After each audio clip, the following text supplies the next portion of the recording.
안녕하세요. 반갑습니다. 성경을 하루 한 장 내지 두 장 읽어서 성경을 통독하는 프로그램 이방에 찾아오신 여러분들을 주의 이름으로 환영합니다. 오늘은 레위기 6장 8절로 7장 두 장에 이르는 부분을 함께 나누게 될 것인데, 제사장은 하나님 앞에 드려진 제물들을 어떻게 처리할 것인가, 어떻게 관리할 것인가에 대한 말씀을 주고 있습니다. 6장 8절로 13절의 말씀을 보면 제사장들이 해야 될 일 가운데 가장 중요한 것 중에 하나가 제단의 불이 그 위에서 꺼지지 않게 하라고 말씀하고 있습니다. 번제는 번제를 드리는 그 번제단은 아침과 저녁으로 그 양을 태워서 주님 앞에 올려드리는 그런 제사입니다. 그런데 그 제단의 불이 꺼지지 않게 하라고 하는 이 말씀은 오늘 저와 여러분들이 신앙생활 하는 데 있어서 대단히 중요합니다. 제단의 기도의 불이 꺼지지 않아야 합니다. 제단의 예배의 불이 꺼지지 않아야 합니다. 그렇습니다.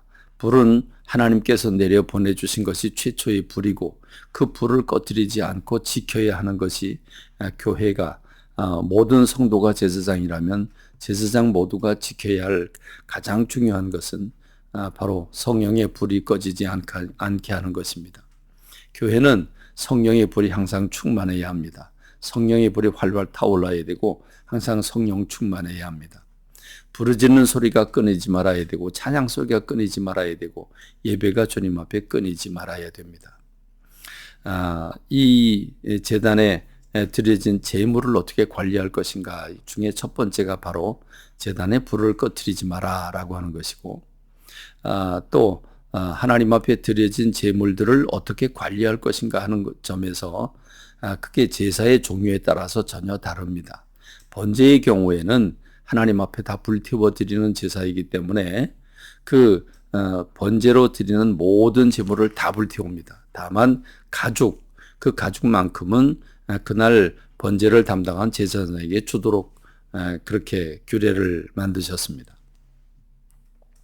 그런가 하면 속죄제의 경우에, 여러분, 속죄제는 죄를 속하기 위해서 제물을 드리는 것인데, 제사장 자기 스스로가 죄를 져서 제사장의 죄를 속죄함 받기 위해서 드린 제물을 제사장이 먹을 수가 없죠. 아무리 하나님의 사람이라고 할지라도, 하나님 앞에 바쳐졌다 할지라도 그 먹을 수가 없습니다.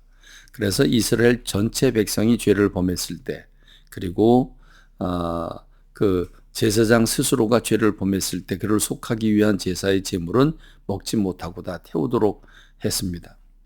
그러나 개인적으로 족장이라든지 평민, 이스라엘 일반 백성들이 죄를 범했을 때 가지고 온 제물은 기름을 하나님 앞에 불태워 드리고 피는 제단 밑에 쏟고 나머지 고기는 제사장에게 주어서 제사장들이 먹도록 허락해 주었습니다.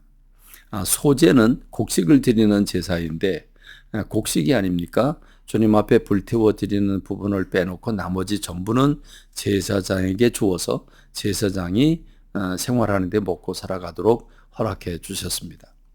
그러나 화목제물은 전혀 다릅니다. 화목제물 경우에는 하나님 앞에 그 내장에 붙은 기름, 그 내장, 그리고 그 콩팥과 간, 이것만 주님 앞에 올려드리고 불태워 드리고, 나머지 고기는 둘로 분류를 해서 하나는 가슴과 오른쪽 뒷다리, 그 두 개의 부분만 제사장에게 주고, 나머지 대부분의 고기들은 그 제사를 드리는 화목제를 드리는 사람에게 주어서 그가 그날로 다 먹도록 했습니다. 무슨 말입니까? 하나님 앞에 드리면 그것으로 끝나는데 하나님이 다시 주셔서 그것으로 자기와 자기 가족, 친족 또는 화목해하는 사람들, 그 공동체지요. 그 공동체가 하나가 돼서 먹고 함께 즐거워하면서 그 감사를, 그 교제와 사랑을 나누게 하셨다고 하는 사실이 얼마나 소중한지 모릅니다. 뿐만 아니라 하나님은 하나님 앞에 드려진 제물은 하나님의 것이 되었습니다. 그래서 거룩합니다. 그러므로 속죄제의 경우에는 죄를 속하기 위해서 드린 제물인데 그 제물을 담은 그릇마저도 거룩하다. 그렇기 때문에 그 그릇을 누가 다시 사용해서는 안 된다. 그래서 깨트려 버려라 라고 말씀하고 있습니다. 그만큼 제사장들은 아무데나 드려진 제물을 자기에게 몫으로 주어졌다고 해서 그걸 아무 데서나 먹을 수 있는 게 아니라 반드시 제단 곁에서 먹도록 허락했습니다. 그리고 그걸 먹을 때도 거룩하게 먹어야 되고 먹는 방법도 누룩이나 꿀을 첨가하지 말라고 말씀하고 있습니다. 있는 그대로 먹으라는 거죠. 나가서 기름과 피는 하나님의 것이다 라고 말씀하고 있습니다. 피는 생명이기 때문에 생명을 하나님 앞에 드리는데 그걸 피를 먹으면 안 되죠. 그리고 기름은 하나님의 것입니다. 불태워 드려야 합니다.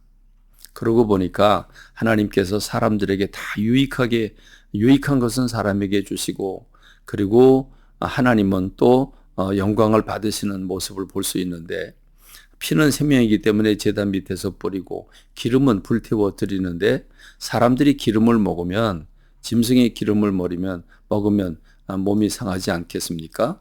하나님께서 그런 걸 아시고 다 제거해 주셨고 더 나아가서 누룩이나 또 꿀을 넣지 말라고 첨가하지 말라고 한 것은 있는 그대로 순수하게 먹어서 몸에 건강을 얻게 하라고 했습니다.